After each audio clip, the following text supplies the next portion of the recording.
a new sprayer, or not a new sprayer tip, and then I showed them how to do the water. All right, let's start this special call meeting. So we're going to read the budget utility fund. So let the record show that the meeting started at 4:30. Everyone is present. And we will let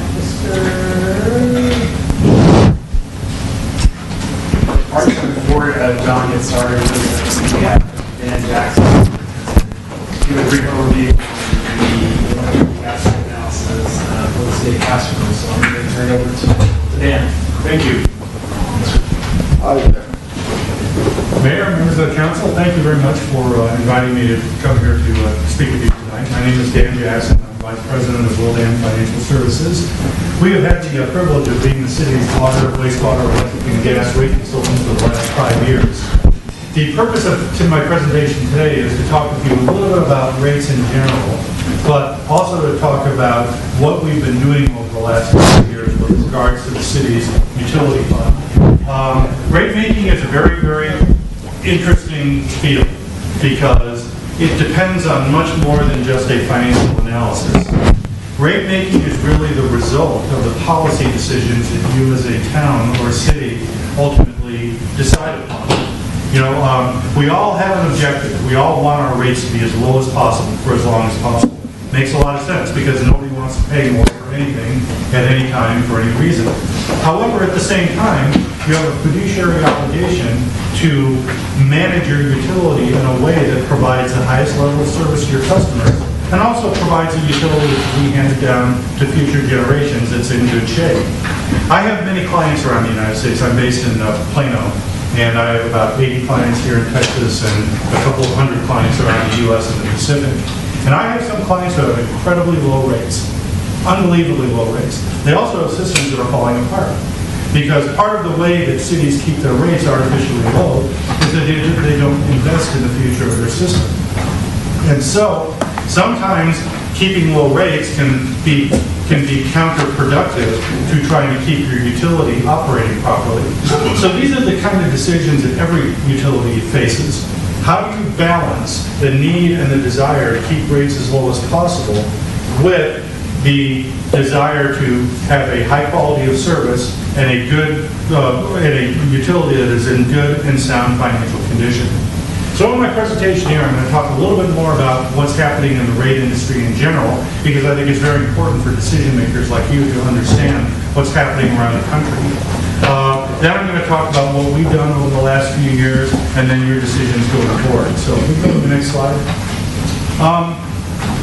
Rate making, like I said, rate making is a very unique field.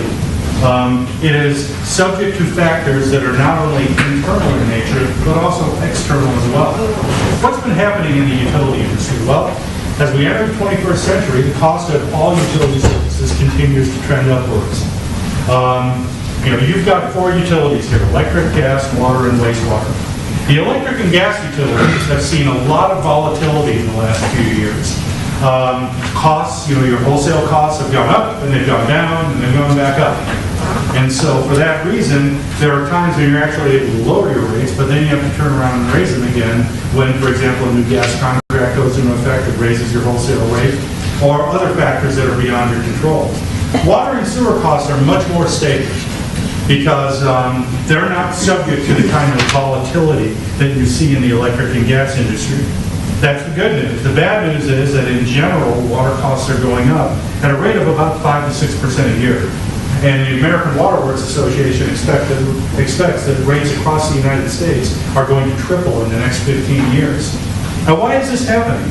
Particularly in the water and wastewater industry, why should water cost any more today than it did 20 years ago? After all, it tastes the same, and you turn your tap on in 2019 just like you did in 1987, so why should the water cost any more? Well, there are a lot of reasons that are simply beyond the control of the utility. Remember, utilities are businesses. Water in particular is a business. You want the revenues from water rates to cover all the costs of providing that service.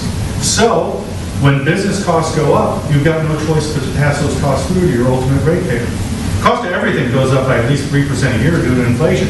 So business costs are going to go up. I mean, can you think of a single commodity that doesn't cost more today than it did 10 years ago? You know, a Big Mac at McDonald's, a Toyota Camry, anything. All of those are much more expensive today because simply the cost of things go up over time. And remember, you want your rates to cover your costs. But you also have an advantage because while you're running your utility like a business, at the same time you're a nonprofit entity. So all you're doing is you're asking the ratepayers to pay what it's costing you to provide that service. You're not making money. You don't have stockholders. You're not making a profit. All you're trying to do is cover your costs. Now, that's an important thing to keep in mind too, because typically whenever we do rate analyses, not only for Castroville but for other cities as well, one of the first questions that's asked is, how do our rates compare to our neighbors? And if your rates are generally higher than your neighbors, that's generally a cause for concern. Nobody wants to be the high-priced utility. But utility costs, again, as I'm about to show, there's a lot of different factors that go into utility costs, but there's one factor that you definitely need to keep in mind. 30 to 40% of utilities in the United States right now charge rates that do not cover their costs. Meaning that there are many cities out there that have an artificially low utility rate, and they're subsidizing their utility funds in their general fund. So yeah, they got a low rate, but their taxes are going to underwrite their costs. So just because somebody has a lower rate than yours, that doesn't necessarily mean that they're running a better system, or that their costs are lower, or that they're smarter than you. It might mean that they're subsidizing their system. And so finally, like I said, policy decisions have a big input on what your utility rates are. Let's talk about that in a little bit more detail. What are the factors that impact your long-term utility rates? There are a lot of factors. One factor is account and system growth. Utilities that are experiencing a very high level of growth generally have rates that can be more competitive or lower because most of the costs of the utility system are fixed. So the more customers you have that come in, the more customers you have to spread your costs over. So high growth utilities can sometimes benefit from that. Operating cost increases obviously have an impact. I mean, most of your costs are going to go up 2 to 3% a year. Like I said, the cost of everything goes up. So you need to take that into consideration in any rate plan. Wholesale costs, for those, particularly your electric and gas utility, your wholesale provider, they're going to really drive a lot of your costs. If a new gas contract comes in and raises your rate, you got to pass that through your customer. Just like if a new gas contract comes in and lowers your rate, your customer can benefit from that too. Another thing to keep in mind when you think about rates is what we call fairness and equity factors. You don't necessarily charge the same rate to every customer. A commercial customer will pay a different rate than a residential customer. And sometimes cities find it more acceptable to do higher increases on the commercial customers. One reason is that Uncle Sam pays 30% of the bill, of the utility bill of a commercial business because that is a business expense that they can write off. Guess what? You can't write off a residential bill. So for that reason, some cities find it more socially acceptable to do a rate that is higher for a commercial customer. Timing is another important factor. Some cities like to hold rates down year after year after year after year and only do an increase when it's absolutely necessary. But sometimes that increase is pretty big. Like for example, let's say you're a utility that has to do a big treatment plant expansion or put in a new pump station or overhaul your electric grid.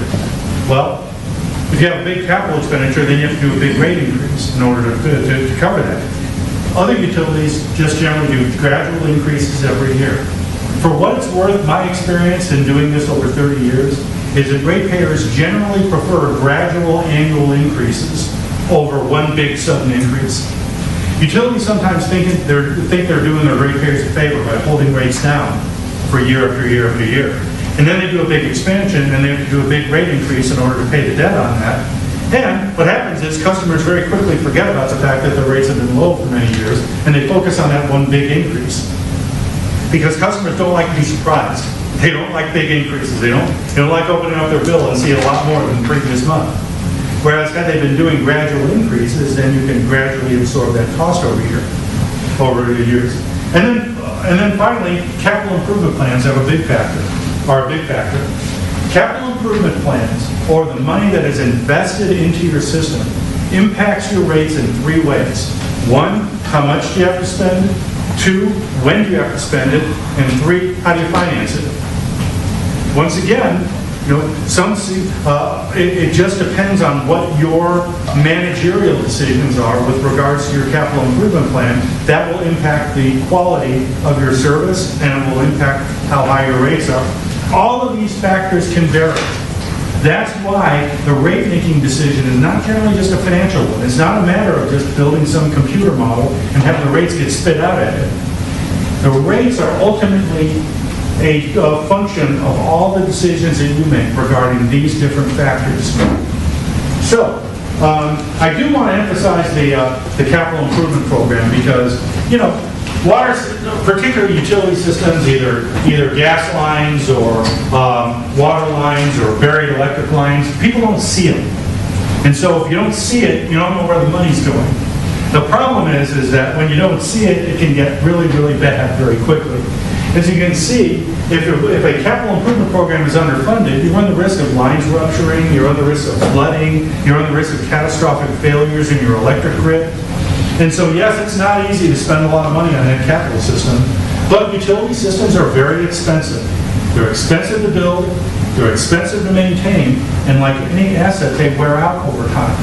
And so it's not just a financial decision regarding when you do capital improvements. It's an operational decision, it's an engineering decision, and I'm just a numbers guy, I'm just a financial guy. I don't know how to build a system, and I don't know how to operate a system, but I can tell you how much it costs. But the decision on how you do capital investments is not only going to impact your rates, it's going to impact the quality of your service as well. And that's a factor you have to keep in mind. And that's something that's been a big factor here in the city of Castroville over the last several years. Just one other background slide. This shows,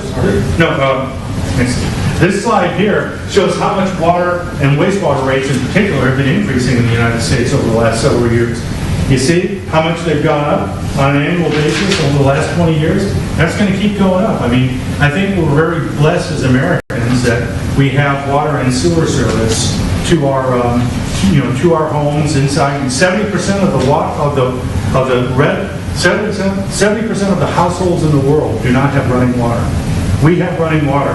It's a blessing, but unfortunately that service is going to become more expensive over time. Okay, we've talked about the big issues. Let's now talk a little bit about the city of Castroville. As I said at the beginning of this presentation, we've had the privilege of being your rate consultant since 2016. We were originally engaged in 2016 to do a rate study for all of your utilities, electric, gas, water, and wastewater. It was a several-month process, and our study had several findings in it. But the primary findings were as follows. Your electric fund was in pretty good shape. It was recovering all your costs. Only nominal adjustments had been required, and actually there was the opportunity of lowering your rates a little bit because of some of your wholesale contracts. Your gas utility was kind of on the bubble. It was on the margin. It was just kind of barely covering its costs, and once again, your wholesale gas contract was a big contributing factor to that, and as that changes the ability of the gas function to cover its costs. But water and sewer was where you were having more difficulty.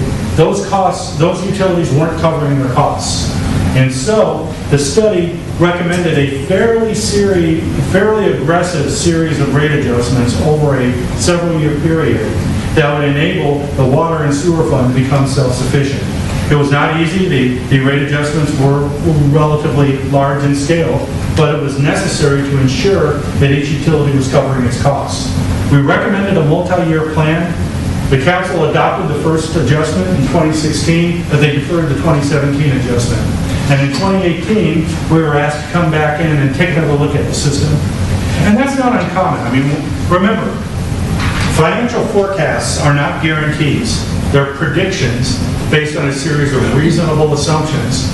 And many of those assumptions involve city policy. And when city policy changes and when the city makes different decisions, particularly with regards to capital improvements, that's going to change the need for rate adjustments. So in 2018, we were re-engaged to take another look at your rate plans. We looked at many, many different scenarios.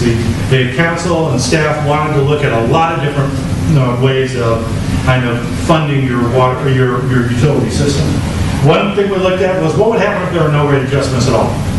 And that's not uncommon. A lot of cities like to look at that and say, well, what if we didn't do anything? Well, one of our findings was that it would mean that you essentially have no ability to fund any new capital improvements, and that your electric utility would have to heavily subsidize your water and wastewater utility for you just to make it. It wasn't really, in our opinion at least, it wasn't really a feasible alternative. But, I mean, it was worth looking at, but for the information, because think of these studies as information. I mean, the studies provide you the information for you to ultimately make the policy decision. We looked at several different capital improvement plans, funding $13 million of improvements, funding $6 to $7 million of improvements, and we looked at different scenarios regarding the timing of those improvements. We looked at one alternative was to reduce the number of gallons in your water and particularly your wastewater allowance. What would that impact be? That impact is actually very progressive. Because right now you've got a rate structure where you have your first 2,000 gallons is including your minimum charge. If you kept the same minimum charge and eliminated that 2,000 gallons, what it would mean is it would mean a particularly large increase on your low volume users. Low volume users typically, though not always, but typically are your lower income and your fixed income people. Your elderly couple that lives on their own. They only use a couple of thousand gallons of service a month. And that the impact of eliminating the gallon allowance would be a higher increase on that. We looked at more aggressive growth forecasts. I mean, there's a lot of uncertainty about what your ultimate growth is going to be. But, and we looked at, and we provided numerous alternative rate plans to the staff and the council to look at. Next chart. Can you just kind of toggle? Yeah, there you go. So, after examining all the different scenarios, we recommended a new multi-year rate plan. Kind of fell out of the negotiations and the discussions. And the new multi-year rate plan was intended to achieve the following objectives. One, it was going to fund all your operating cost increases, and that's typical. I mean, you don't want a rate plan that doesn't fund your operating costs. That's not much of a rate plan, one that doesn't do that. Secondly, it was going to fund, if memory serves, I believe between $7 and $10 million of capital of debt service or new debt to fund capital improvements. And then it also would allow all of the utilities, once again, to reach the point where they were all independently funded. A water rate that covered all water costs. A wastewater rate that covered all wastewater costs. And the same with electric and gas. Next chart. The first adjustment was done in 2018. It differed slightly from what our recommendations were, but it was basically along those same lines. So just once again, for information purposes, this is what we presented to the council last year. Interestingly enough, with electric, we were actually able to recommend a nominal decrease in rates. As a rate consultant, I don't get to do that very often, so it's fun when I get a chance to do that. And that was, once again, due to your wholesale contract and the fact that your electric rates were coming from your wholesaler were coming down, you pass that through to your ratepayers. So as you can see, your energy charge, we recommended a dropping of 7 mils in 2018 with another dropping of 5 mils in 2019. And then after that, we thought the long-range plan was that it was probably going to start going back up again. So as you can see, we recommended a decrease in the electric rate. Next chart. On the water side, it did recommend some increases. As you can see, this was your water rate in 2018, and we recommended this rate. You can see a series of staged increases over the next 5 years, with the increases in the minimum charge. The city actually implemented a higher minimum charge than what we recommended. The city did implement the wastewater rate plan. The wastewater adjustments, as you can see, were more aggressive because the wastewater rates were further below their costs. And so this rate plan was necessary in order to bring the wastewater rates into parity. Then on the gas side, as you can see, also recommended a very nominal increase in the minimum charge. As you can see, the cost of gas was going down a little bit. We recommended a very nominal increase effective next year, and then the year after that, and then no increases in the future years after that. So I know this is a lot of numbers. What this does is as follows. It shows, next chart. What it showed is that while your water and wastewater bill was going to go up, your electric bill was actually going to go down in the first year, and your gas bill was going to nominally go up, which meant that somebody who had the average levels of water, wastewater, electric, and gas bill would see a very little change in the first year. The second year, the change would be a little higher, because as you can see, the electric rate going down absorbed most of the increase in the water rate. And then in the second year, the electric rate was forecast to go down again, and that was going to cover some, but not all of the water increases. Look, costs are going to go up over time, but the development of a good long-term financial plan enables you to minimize the impact on your ratepayers. Balance the decrease in electric with the increase in water, therefore minimizing the overall impact. So, the intention at least was for there to be virtually no impact in the first year with nominal impacts and greater impacts in the future years. So, next chart. What this would do is, and there's a lot of numbers here, but the bottom line is, this would allow you to maintain a fund balance, or your revenues would cover all of your costs in each of the next 4 years. And that's really what you want. You want a utility that's covering all of its costs, and this rate plan would do it. Well, one of the things that you can always count on is change. Next chart. So, we did the last plan last year, and so there have been further changes, and I know that there's been a lot of uncertainty about what your ultimate level of growth is going to be. We struggled with that a lot over the last couple of years. Council and staff and we together, I mean, we tried to figure out what the ultimate impact of new accounts and new account growth was going to be. It was very difficult to really ascertain that, because the thing is, growth is out of all of our control. I mean, it's either going to happen or it's not, and none of us in this room can really do all that much about it. But the bottom line is that there have been some changes in costs, particularly your spot market, your spot gas market. Right now, your gas costs are at historic lows. Unfortunately, we're worried that that's going to start trending up again. And so we would recommend that in the next 6 months, you do another review of your rate plan. You implemented the first adjustment in 2018, and before you implement the next adjustment, we would suggest running the numbers again. All the models are built. It can be done at a relatively inexpensive cost. But as circumstances change, I think it's important for you to stay on top of this. What would be the primary objectives of a new review? Well, first of all, look and see how the revenue is doing as opposed to where we thought they would be. Secondly, look at what the impact of the spot gas market is.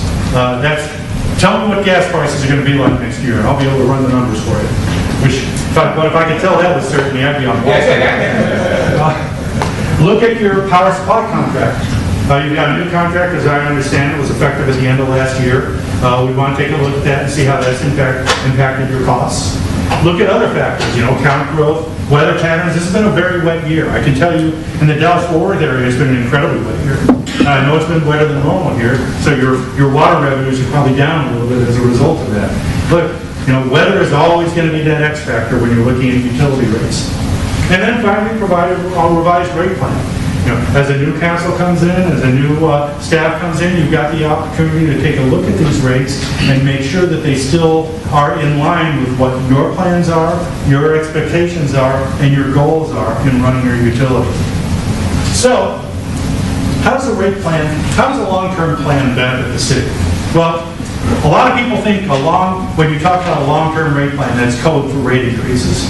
Well, I got news for you, it kind of is. Because most long-term rate plans require increases. The average rates everywhere in the United States in general are going up. You can mitigate those increases because you own your electric utility, unlike a lot of other utilities. So, as electric costs have trended down, you've been able to absorb some of those cost increases with minimal impact on your ratepayers. You're not going to be able to do that forever. But the thing is, the development of a long-term plan can be beneficial for a city because it does enable you to absorb these cost increases while minimizing the impact on your ratepayers. Furthermore, the benefit of a plan is that it will enable your utility to maintain financial independence. A lot of cities subsidize their utility rates. The problem with running a business is that when you sell a product at below its cost, that's not good business practice. And water, electric, gas, wastewater, it's a product. And so there is nothing inherently wrong with asking ratepayers to pay what it is costing you to provide that service. You're not making any money on this. You're just covering your costs. If you're able to do that, you will have a financially healthy utility. A healthy utility now and a healthy utility to pass on to future generations. And then finally, it will allow you to continue your capital investment. You inherited a good system, turn over a good system to future generations. That requires investment. But one of the benefits of running a utility system, quite frankly, is that the costs that you ask your ratepayers to pay go right back into the city. Because these are investments in the future of your city. You put a new water line in, or you overhaul your electric grid, all that is going to directly benefit you, and it's going to directly benefit future generations. So, while it's never easy to ask people to pay more, what they're doing is they're not paying so much as they are investing in the future of your city. So, that is the 10-minute, I guess it's less than more like 15 minutes, the 15-minute review of what's been going on over the last several years. And if you have any questions, I'd be more than happy to answer them at this time. Yes, ma'am. Of course I do. When you did this study, did you take in the independent variables that we don't have a tree cutting program, which seems, the tree overgrowth seems to leach power? And another problem we have is a substantial number of residences use river water, so we don't get that income. And lastly, the Edwards Aquifer Authority does require, cutbacks in water use. Right. So obviously that's going to affect our water. Right. And we did increase meter rates, but we're being urged to go into the automatic meter reader, which would give us more information and true cost, because the figures we had in the past, those were true costs. Right. So let's take a look at some of the subjects here. On the tree cutting, we're financial people, we're not operators. So we look at the budget as it existed right then, and we're just not in a position to make operational decisions. I can tell you intuitively, if you invest in a tree cutting program, that will benefit your electric grid, because tree branches negatively impact electric grids. They do, that's a fact. And it's never easy to spend money to allay that concern, but it clearly is. Regarding river water, it is reflected in this study in the sense that you have a very, very low usage per customer. And that's a factor in rates. I mean, water is a funny business. You're in the business of selling a product that you're trying to get your customers not to buy. Because you want them to conserve and you want them to use water wisely, because water is a precious and diminishing natural resource. So in one sense, when people can use river water for irrigation and other non-drinking, potable or drinking purposes, that's a good thing. I mean, it's less cost to them and it's less cost to you. Unfortunately, every 1,000 gallons of river water they use is 1,000 gallons that they're not buying from the city. exactly, but it does go in our wastewater. It depends on how they use it. If they use it on lawns, it won't go into the wastewater. Only if it goes to their house somehow. And I don't know that happens a whole lot here. Plus, they have to pump it. They have to use electricity to pump it. And they have to pay that themselves, right? It's coming out of our utility. But the electricity was lower. Our electricity rate always goes down. The living unit average that you guys did, Right. and that was based on the average water use in Castroville. Correct. So that's quite different than what a developer would come up to us with. That is potentially very true, because like I said, you have a very low usage. In Texas in general, the average family uses about 8,000 to 10,000 gallons of water a month in a typical month. Your average here, if memory serves, is somewhere around 4,000 to 5,000. So you're a lot lower than the average. The river water is one reason for that. Yeah. Now, if a developer comes in and wants to build a middle-class subdivision here, with suburban-style homes, chances are that water usage is going to be greater than what your average is. They won't have access to the river. They will be larger homes with lawns that they want to keep green.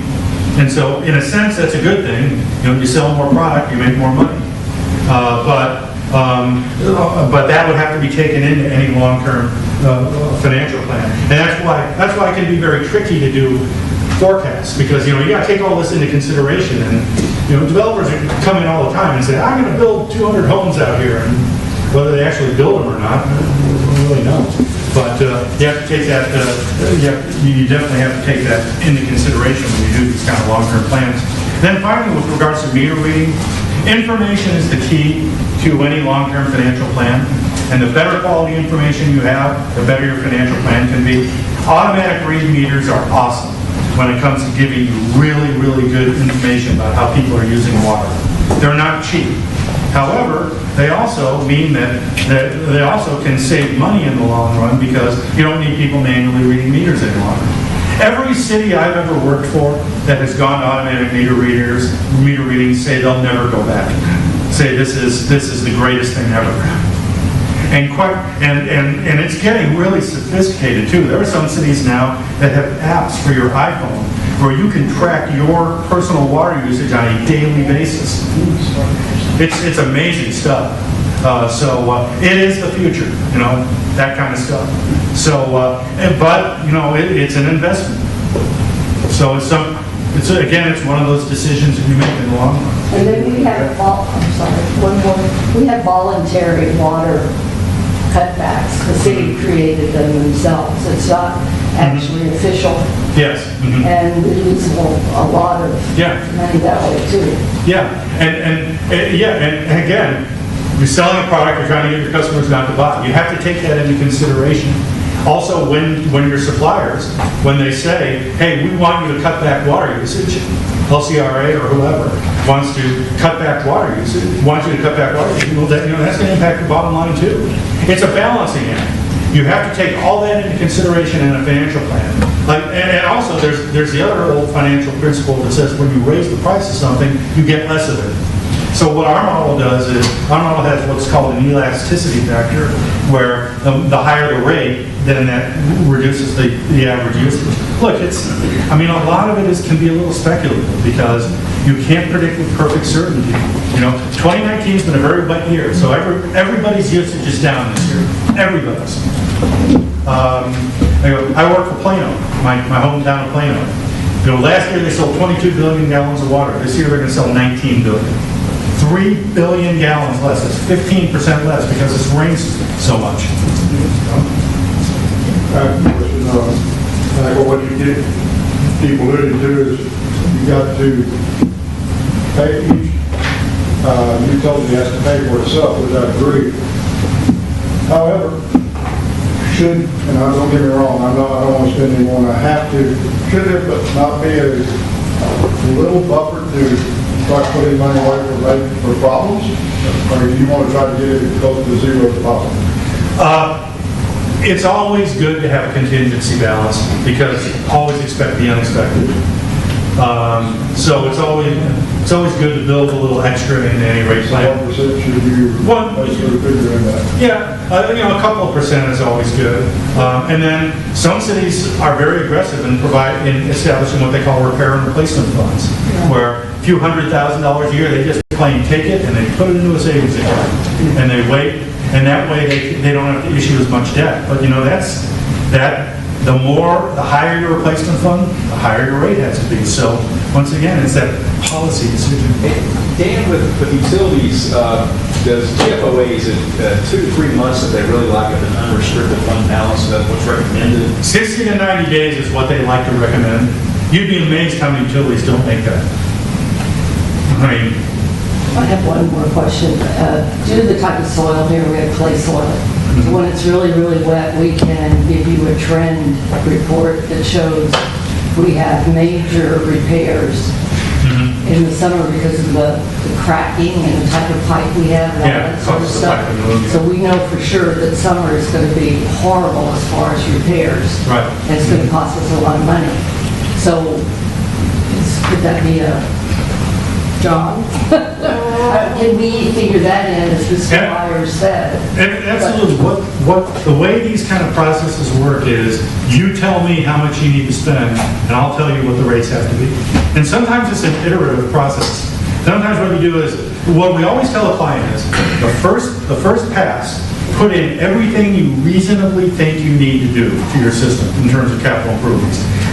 Don't act like we're Santa Claus, but at the same time, if you think it needs to be done, put it in the long-term plan.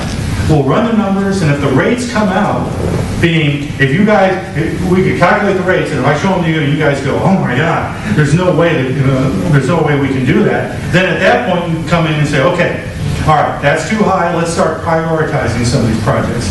What do we really, really need to do, and what do we kind of really need to do?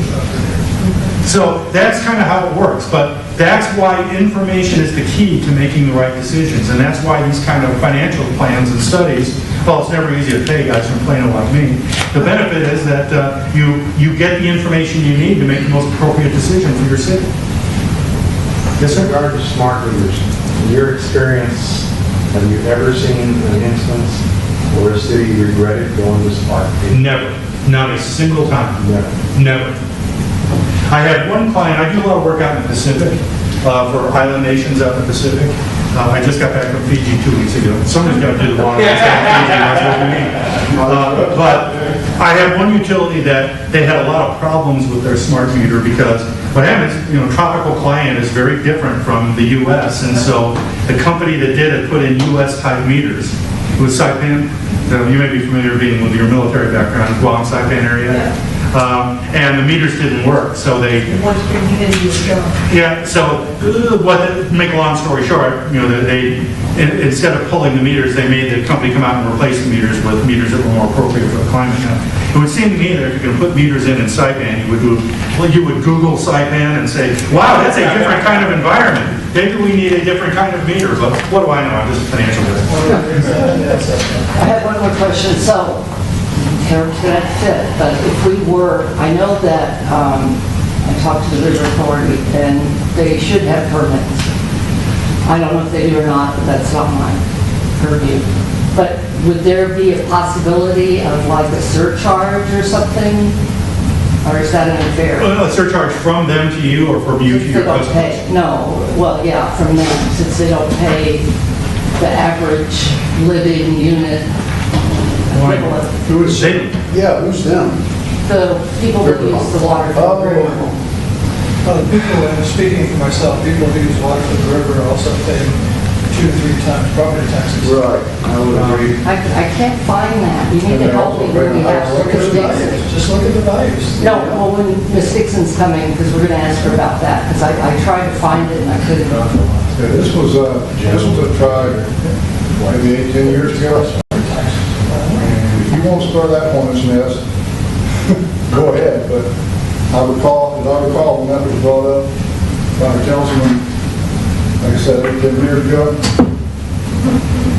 like I said, if you want to start that hornet's nest, go ahead, but you're going to have, I guarantee you will have one that you feel like you've probably never seen before. And I'm not telling you don't, I'm just saying, Well, the my model, experience. quite frankly, this model is incorrect then, because you're going by an average living unit equivalent, which we don't have here. Well, you go by the amount of consumed water. Right. You base the price on how much of the product you're selling. And yes, it is artificially low because people use river water, but that's what you have to deal with. I have to disagree. I don't think that's the case at all. I don't think it's that big of a... I don't think the river water's the issue, because they're not running it into their house. The most they can do with it is water their yard. They're Right. not gonna drink it.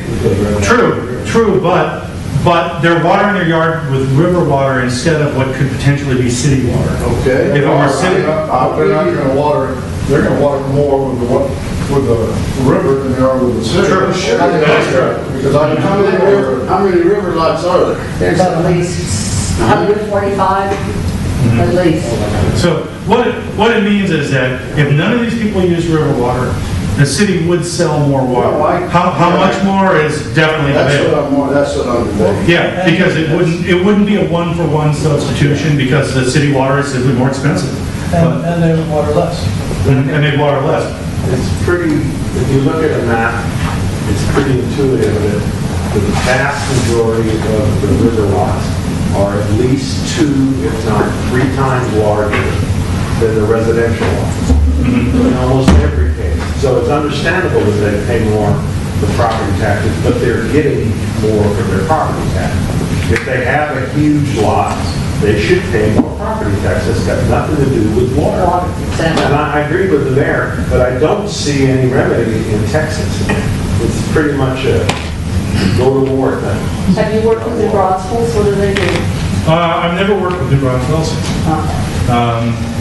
I assume they've got, they pull water out of the river too. Yeah. The fact that they have property that touches water, their property tax, I don't know what the property tax is, but it's considerably more than. No, it's what- not. I bet you it And the is. property is all that is taxed, not the The water. tax rate won't be higher. No.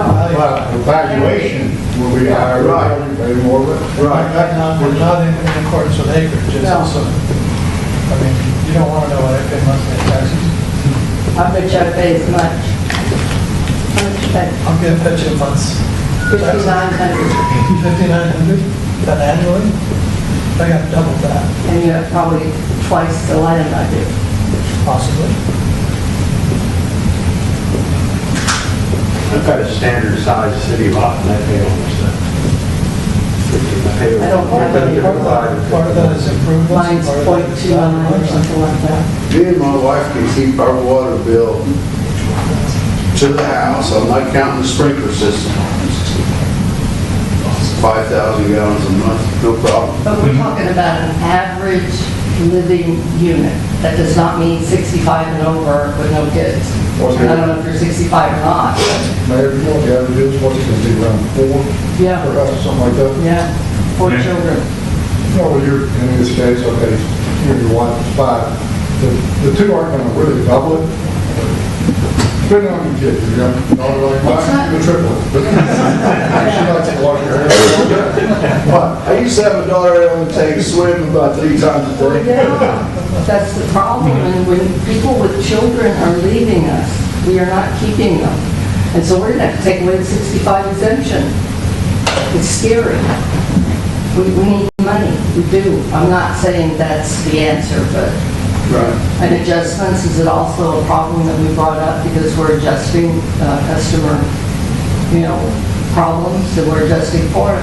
Well, adjusting bills when appropriate is always good policy, because we want to be fair and reasonable in your billing. But of course, adjustment means less revenue. Yeah. And one thing, study utility rates, and the best practice I've always seen is yearly, or at least every 2 years, is adjusting your rates automatically to the inflation index. Is it a best practice yearly to adjust the inflation index? Yes, many cities do this, and I think it's a very good idea. You put in an ordinance that, you do your rate plan in the ordinance, and then at the bottom of the ordinance it says, and henceforth, every year afterwards, the increase will be according to the CPI, Texas, San Antonio, MSA, whatever you want to tie it to, unless and until the council says otherwise. So what that does is that factors in a cost of living increase every year. Look, costs go up. That's a fact of life. And so, it is fully justifiable. Many cities do that.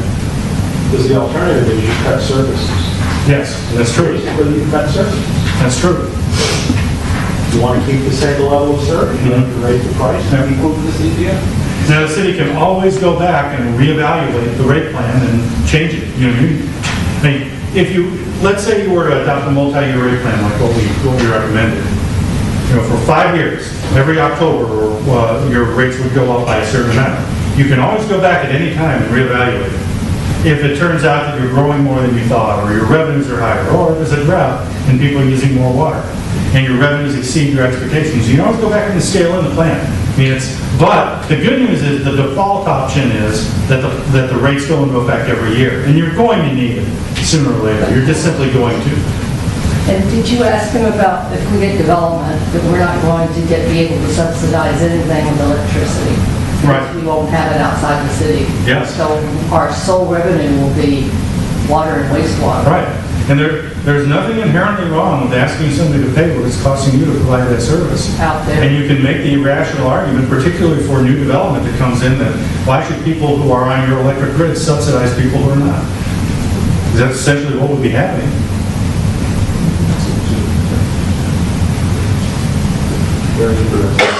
Game plan wise, we had a conference call the other day, we kind of mentioned, we're waiting on a permanent administrator, who'll be here probably October, November. They'll probably need to get a little bit of time to get adjusted, figure out the game plan. Our public works director's been here for a couple of months, our finance director for a little bit. There's some new counselors, new mayor. One thing philosophically that I'm proposing this upcoming proposed budget is mid-fiscal year to look at different things, to analyze where's the capital improvement plan. Let's get it more up to date, more ironed in, a little bit more, look at plans, get those updated some. Would it behoove us to come back mid-fiscal year, once we get that information, probably bring your firm in and reanalyze those rates at that time? I think that makes a lot of sense. Have the new administration get in, have them get comfortable, have them have a good understanding of how much money they need. And most importantly, not only the staff, but you as a council also, examine the capital improvement needs and determine what those needs are. Look, you can spend $40 million on your water and sewer system if you want. I mean, your rates would be pretty high, but you could do that. And so it's a balancing act, I mean, between what you need and what the ratepayers are willing to pay for. So, and one other thing is, we're on the precipice of some possible major development occurring, or some ideas, and also looking at a different utility rate schedule for different areas of the city, right, with the new growth. So I think this could also have an impact on this also that we're discussing this morning. And could drainage fees be square feet of concrete? Yes, drainage fees are typically, for residential, drainage fees are fixed. $3 a month, $4. Their average here in Texas is about, $5 to $7 a month per residential unit. But for commercial units, it's based on something called impervious surface area. Right. In other words, how big is their parking lot? How much impervious area that does not allow absorption into the ground. And what most cities do is they've got a fee schedule, a graduated fee schedule. If it's between 0 and 50,000 feet of impervious surface area, it's this fee. 50 and 100, it's this fee. I'm doing a stormwater study for Capel right now. Capel had this great schedule in place, then Amazon came in and built a 2 million square foot warehouse. And so all of a sudden their fee schedule didn't quite work anymore. Because they didn't take into consideration 2 million square feet of impervious surface area. But with commercial business, it's very simple. The more parking lot, the more impervious surface area you have, the higher your fee. And so yes, stormwater fees are becoming much more common. But with residential, you generally do a fixed fee, even though, yes, theoretically, you've got some houses that are bigger than others. But you don't want to go and try to figure out the impervious surface area of every single house in your city. Nobody does that. That's a stormwater fee? Yes, it's called a stormwater. Drainage. Well, you can call it either. Stormwater fee, drainage, utility fee. Yeah. And stormwater makes more sense, I think. Yes, stormwater is a more accurate term. Yeah, I agree with that. So that's something you might want to consider as well. I mean, it is a cost. Look, stormwater is a cost, and it's an increasing cost. Yeah. It impacts our streets also. If people don't want to see streets flooded, well, guess what? It costs money to prevent that from happening. And we could use that idle stormwater, which would entice them even more to. Charge the river lots more for stormwater fee. I love that issue. Against the president.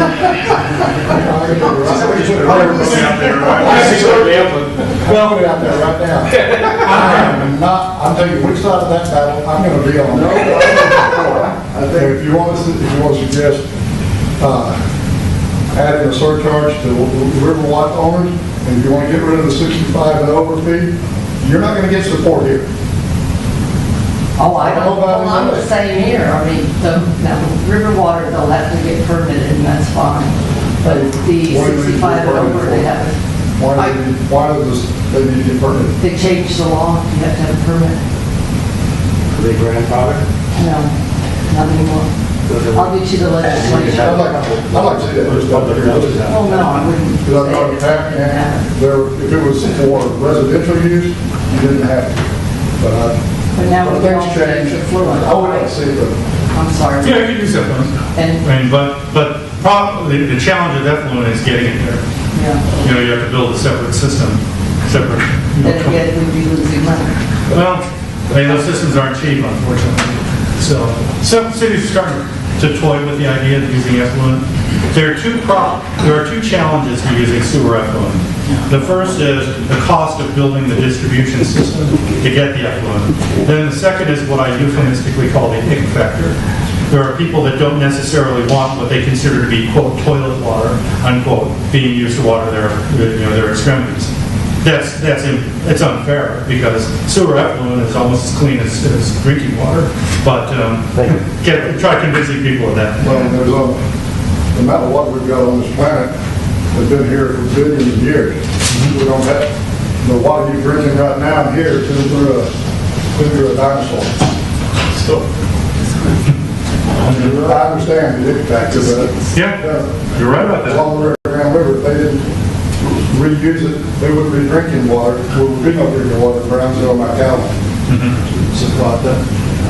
Come on, All them places. about Del Rio South, they really big trouble. Yeah. So it's, I mean, it's recycled. And if you think we got that problem, you ought to see stuff that comes out of Mexico. That's for sure. Yes, thank you so much. Thank you very much. Thank you so much. Thank you all. And when you're ready to move forward, just let me know. And I'm not going anywhere. So thank you very much, everyone. Thank you.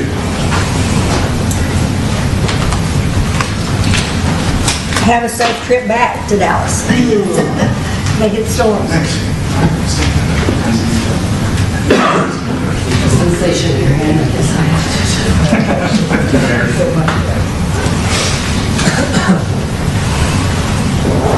Well, all right. Well, thank you. Thank you, Dan. I appreciate your insight on especially everything that we're about to talk about and then some. This is the public works portion of questions. I want to be going over the water, wastewater, electric, gas, refuge. Thank you, Dan.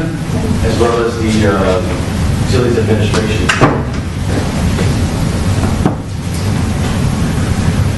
Here's a picture we wanted to share with you all of our folks. Some of you may know, some may not. Did you not download that from America's Most? I don't know a few of them. Some of them you may have met, maybe not have met. But Black girl's reading water meters. I saw her the other day. girl. Is she the only one that reads water meters? Yes, she's the only one that reads them. She's out, and I think we have about 3 other folks to take her spot if she takes vacation or if she stays or whatever. But typically she does it all. Typically, she does the meter reading for us.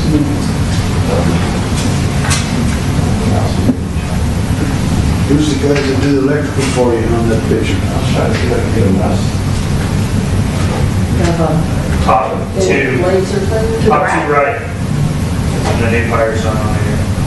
The guy at the red, Yeah, the top two on the right. Okay. On the top, very top right is Tyler. Next to Kathy? That's Tom, next to Kathy. Yes. And then Tyler's on the right. I just left him right at him. Far right. Yes, far right. And then the two bottom left Yeah. are operators, are wastewater operators. Okay. Far left down at the bottom is Joe Kennedy, and then Daniel right next to him. And then the third from the left is JJ. Yeah, I know JJ will. And then Max, they do the water side. And then going down the list, I guess Michael, and then Greg, and then Johnny Dunphy. And everybody Johnny else. Dunphy. Mhm. I know him well. which one's on call? All of them? It's all of them. No, Jeremiah is on. So, Do they rotate that? on call for electric would either be Tom or Tyler, and then wastewater would either be Daniel or Joe, and then for water would be Max or JJ. And then my guys, we are missing Brandon Jackson because he was out with a knee replacement. He replaces Dean during that time we're taking our pictures. Replacing the knee? Yeah, he replaces. He's back out there. He's a tough dude. Which gentleman is that? Vernon, he's in Devin's group. But on But the, he's missing on oh, the he's picture. not in the He picture. was out that day. Okay. We have a special monument in the park for him since he's so awesome. Well, I'll read some, a little bit down below. As I mentioned, we have electrical, water, wastewater, gas, refuse, and this is the utility administration portion of the budget. Here's a work chart that we have, as you see at the top left. Kathy Adams. One of these things, I know I showed vacant, but I've been put proposed because it's something that I want to propose, position as over there in Public Works. We have folks that come in, walk in, and either they're salespersons or there to fill in a permit or go over some plans. And Kathy's always having to answer the phones at the same time as take walk-ins or take people coming in, salespersons come in. Well, she's doing a lot. You heard the other day, a gentleman walked in and said, Kathy's overwhelmed. She is, I've seen it myself. She's got a lot going on. And I'm proposing to hire a person to be the front person or admin, receptionist type person to take those initial calls, do the work orders. And I think the value that Kathy brings will be more supported and supporting myself as well as Brianna behind me for some of the planning that we have coming up to forecast to come up to help shield some of those things that are happening. So that's one that you'll see me propose, and I showed it thinking, but I meant to put the owner's admin assistant. Down below at the lower left on the water side, we have a vacancy for a utility worker, and next to it, the same thing on the wastewater side. We have another vacant position. Two vacancies? We have 3 actually right now. On the electric side, we did have a good interview yesterday, and within a person, and we're going to have to do the background check. So hopefully that person on the electric side, the board vacancy on the electric side, will be filled. So that'll fill up that group there on the electric side. Well, as part of how I did my budgets was I looked at the trending before I get into some of the numbers. I looked at the trending for where we stood for the, we have a month and a half left for our end of the fiscal year, and I saw where we were trending, and that's some of the numbers you have where I showed some of the estimates. You'll see as I go through the line items that there's higher numbers and lower numbers where I saw that we either going to need more money or we won't need as much money. And then you're going to see some lines where they weren't even in the budgets that we should be charging into some of those line items. And we've even added some throughout. Some of the things that Dan talked about was trying to capture where our costs should be. Should they be in water? Should they be in wastewater? And electric? And some of those costs were actually taken either out of here or taken out of another department where they shouldn't be doing it. We're trying to get better at tracking where those costs should be. If somebody's working cross-training and those 2 guys are pulled from those 2 electric guys are pulled from one group and they're working on the electric side, we have them put their time on the water side, even though they're classified as electric workers. Because we don't have enough people, I want them to make sure that their time is put there and the materials that we use is put there as well. So that's why you'll see some differences. I'm not to say that this is going to be the right from now on, but we're trying to get to this point so that we can, when we say we're charging, the only cost for that is going to be, try to get to that point. I'm not going to go through each line item for time purposes. I got 6 of these to go through, so I'm going to, if y'all see something or have a question, I want y'all to ask. And some of these... Back on my previous slide, some of these are like 4 of them are just way off. Way swings like 18 on using subscriptions. On the using subscription, it was at 18 is $122, and now it's $1,500. Right. And The fuel and oil goes from 25,000 down to 6,000. That went down, and then classified advertising went from 314 to 1,200. Yeah, that's exactly where I was saying. I want to get our really accurate numbers to what they're supposed to do. It's just, and I guess you don't have any idea how to came up with those numbers. Yes, and that's exactly right. Those numbers should be closer to where we're supposed to be, or the adopted number, I'll go fuel and oil. That fuel and oil was taking, I guess we're paying money back last year's adopted numbers, we're putting in some electric group, or gas, or not gas, but water or wastewater, and this is more of an accurate parts.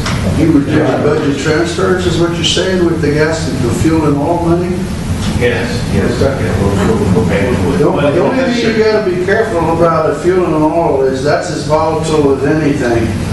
It's hard to budget fuel and oil because of the fluctuation in a barrel of And you'll oil see as I get to, one year to the next. you'll see as I get to the electric, last year, we didn't have nothing, I believe it was nothing on that budget. Well, we should have, they have the most vehicles of our whole fleet. But the one thing, John, of all the parts, I mean, when I say this is year zero, we're trying to walk this in, get it more accurate. I know there's concerns, about costing out salaries, transfers. His department really is affected. I mean, one thing, it's a sore subject still is when we had sludge, an $80,000 invoice for sludge. Well, in sludge, you don't have John, well, the first thing when he came on board, when I first came here, I'm like, sweet Jesus, I don't want a huge amount of line items necessarily, but we need to break these out. Well, we have a lot of cost of testing, and sludge is expensive too, and you consolidate those, you need to break them out for it, some different things, and that's one thing that you've been doing your due diligence with. But stuff has not been costed out correctly, even within those 4 sub-funds within public works. It's been crazy. I don't know how everybody else feels, but I mean, you budgeted $25,000 in 19 and you're gonna drop it to 6? Yeah, and I'll show you. I'm scared you're gonna run out of money there. And I'll show you where I added it other places, where it should be. Oh, you put it in other departments. This is just the administration, right? Right, this is So the- Okay. Yeah, which involves myself, Carl, April, Patricia, Kathy, and Lloyd. And I'm just on this, and this portions of what I got you. Okay. That's why I said you're gonna see some numbers that kind of off. Oh, it's something that's really skewed like that, you might want to bring it to our attention and let us dialogue with you about it, just so we don't have to be surprised. Well, then that's what we said, we're trying to get it to where it should be. Yeah. Look at this uniform expense, at $6,250. Well, we don't use uniforms, myself very much, so that's why it went down for our estimated cost to $750. Some of the stuff we might buy a This ain't for your workers.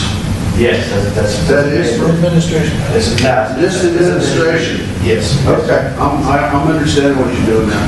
But and the one thing about costing this out more correctly, especially in the enterprise fund, is if you're going to establish the water rate, the sewer rate, gas and electric, you need those cap costs that are within it to get it. Sure, absolutely. Unfortunately, It wasn't done like no, that. sir, it was not. So, We've got 20 people, $6,000.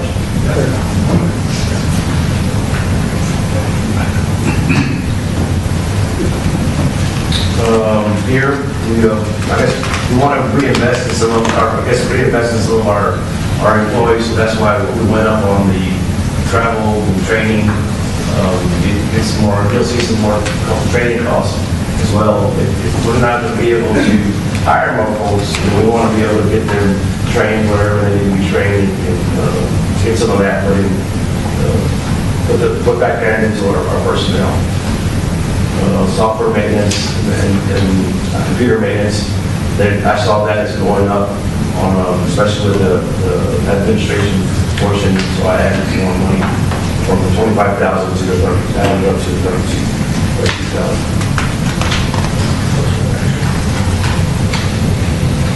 Vehicle repair and maintenance, that's one where I want to touch on, because we talked about that earlier, and I talked to some of you guys as well, is that we want to make sure that our vehicles are maintained. I'm not proposing actual vehicles to be purchased this year. You know, I'm asking them to purchase some equipment, you'll see down the line when I come in, but I want to be able to take and maintain the vehicles that we have now, try and get a little bit more longevity out of it.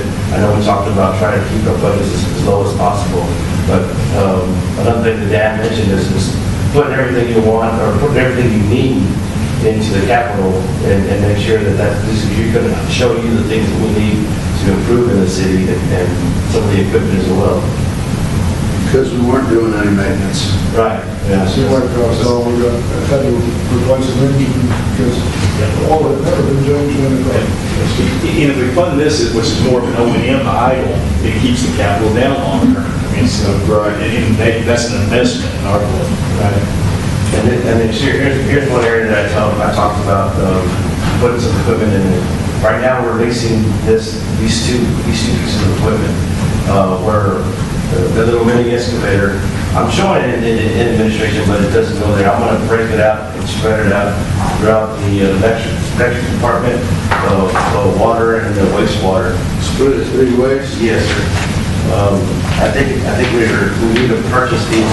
They're needed more than just do a month. I feel we're losing money doing a month to month, and might as well get something and purchase them than spending money. You currently rent one? Yes, sir. Both these two. By the year, by the month? By the month. And you keep them most of the year? Yes. Really? Yeah. Actually, the one on the bottom is going to be a bigger one than what we have, I believe. What kind of rental costs are you having to pay for something? The one at the bottom was at $16.50 a month. So.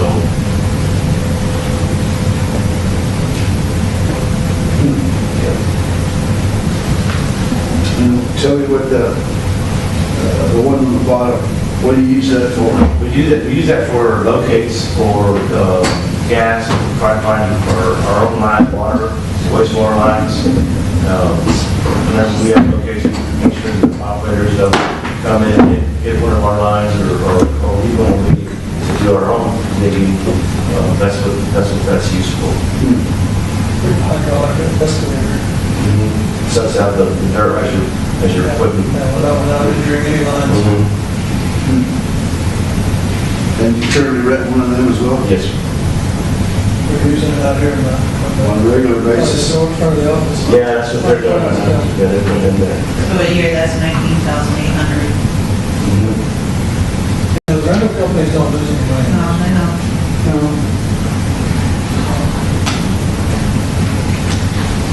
And I know that, we run through some weather often, but I wanted to put this into the 5-year, 10-year plan is a generator for public work. Not sure if we're going to stay there for the long term in that building, but I think that where public works ends up, it needs to have a backup power as well as this. If this building doesn't have backup power, I think it needs to be added to it as well. Have you thought about what they did over to the police department?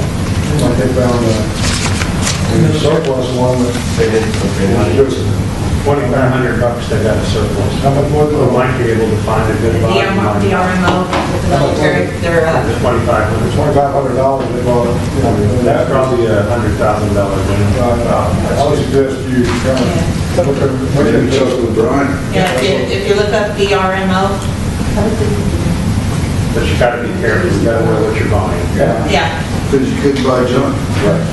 That's why it's in the DRM. buy a diamond, Somebody said it was junk. Exactly. Somebody said it was, huh? They turn around and try to buy it. So.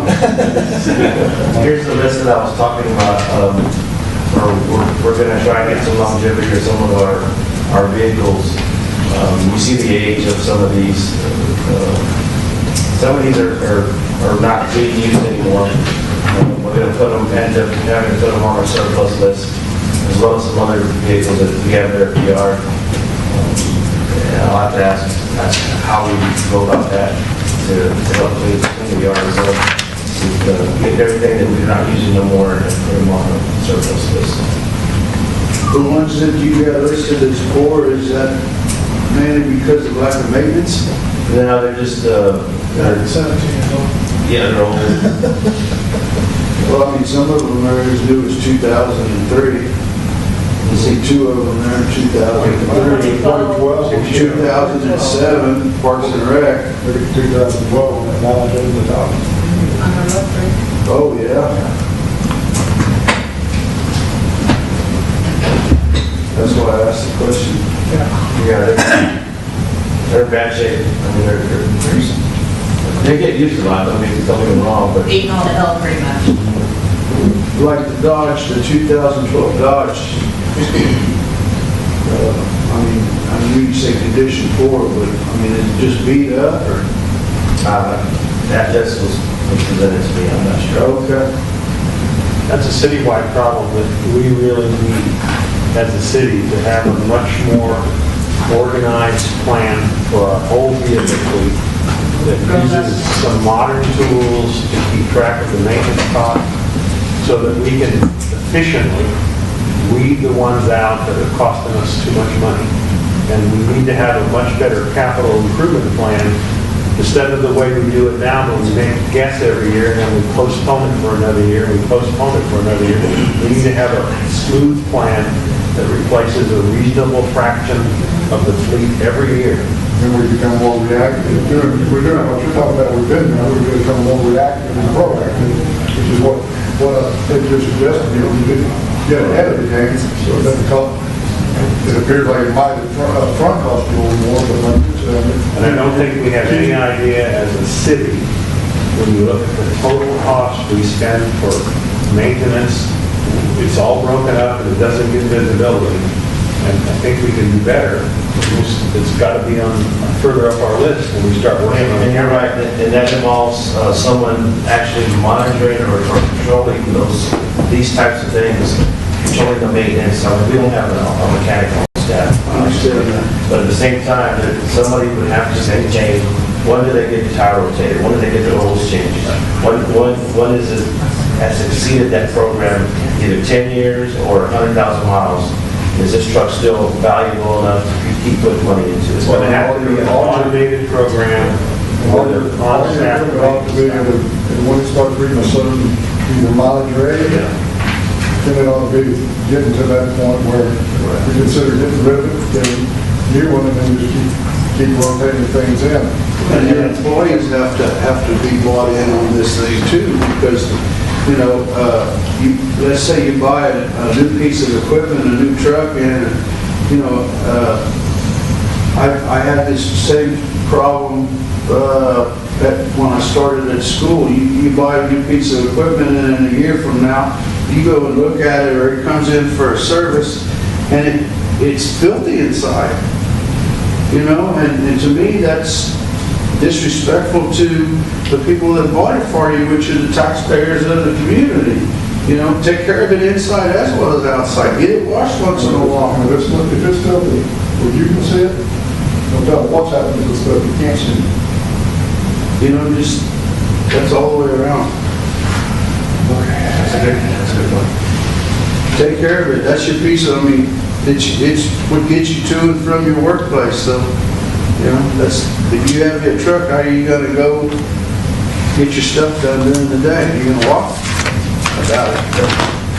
You know? All right, and then I'm going to move into the wastewater. Wastewater division is responsible for operation and maintenance of the wastewater treatment plant and the sewer collection system within the city to assist department needs, especially with emergency situations.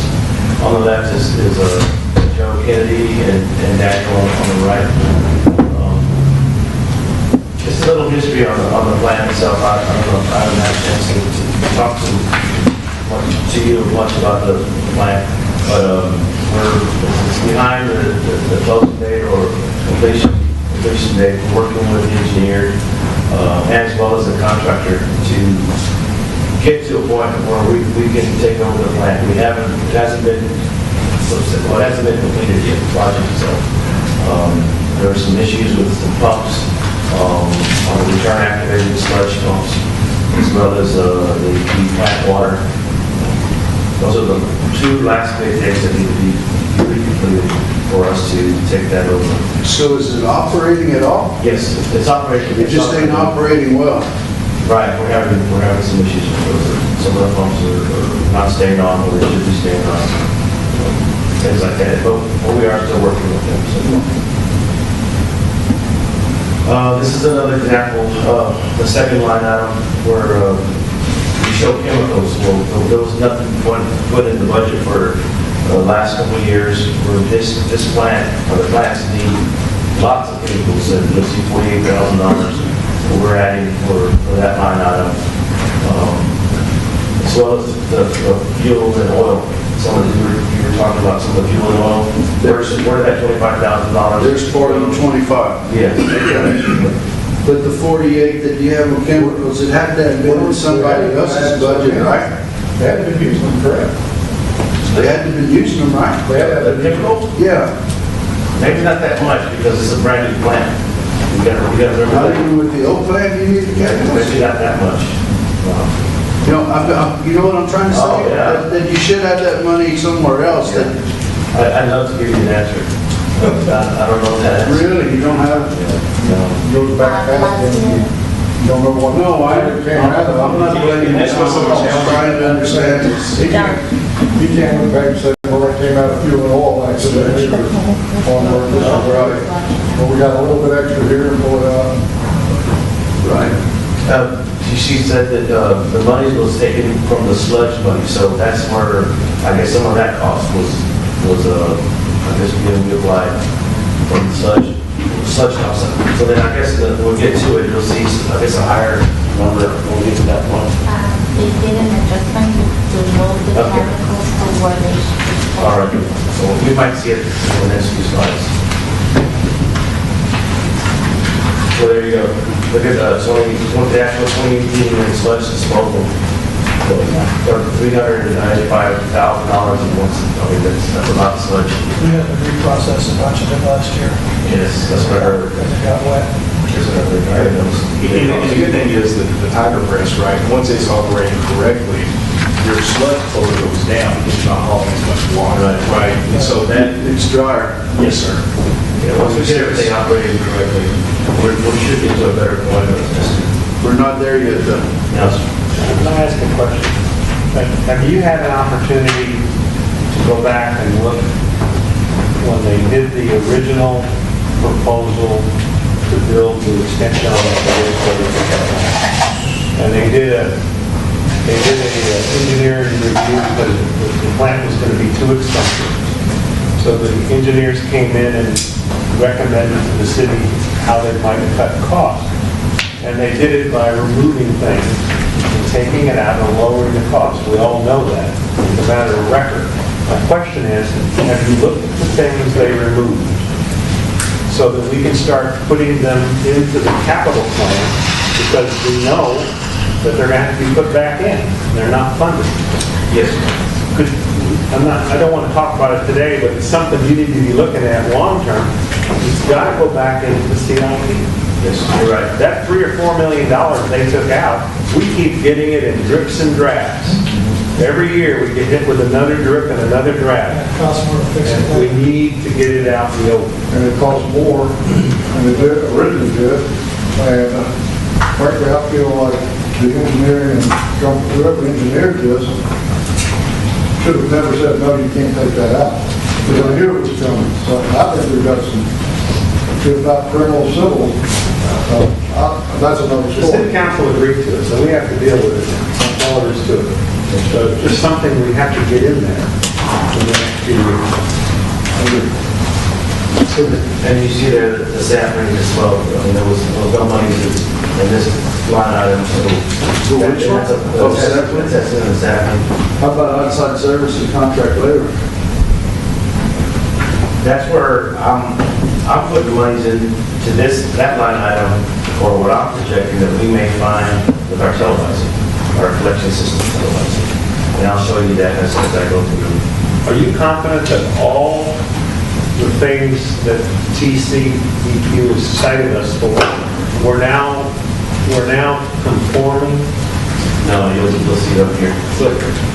You'll see those are some of the things that I'm gonna be. Well, I'm thinking about the routine things that we're not doing. I know there's some. Oh, yes, no, But you've got chemicals, you've got everything you need to be conformant on a day-to-day basis. Yes. In this budget. That's the important. Yes. Okay, thank you. Same thing there, I added some money for equipment purchases, as well as the vehicle maintenance, safety, right there on safety equipment. We need to buy a confined space setup. We don't have anything for confined space. Ventilation, masks, everything, gas meters, everything you need for confined space. And that's a huge ocean right there. Oh, yeah. And John's philosophy, Roy's philosophy, and our philosophy is number one, safety for our people. Yes, sir. Yeah, OSHA probably ain't gonna ever come see you, but it's the safety of your employees is paramount. That $10,000 would be very cheap for somebody getting killed. Absolutely. I don't see it be a whole lot bigger. Yeah. We couldn't get in touch with lawyers for $10,000, that's what we do that.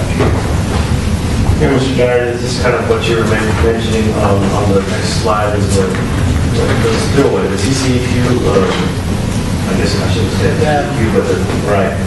The spillway that we have, and there's some monies that were, I guess, talked about.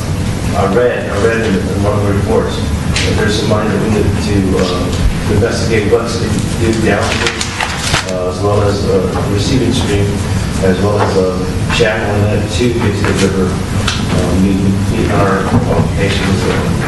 Once we get to where we can discharge, that is, right now we're still sending everything to the ponds and then to either the park or irrigation or to the hill. Tree removal from the ponds as well.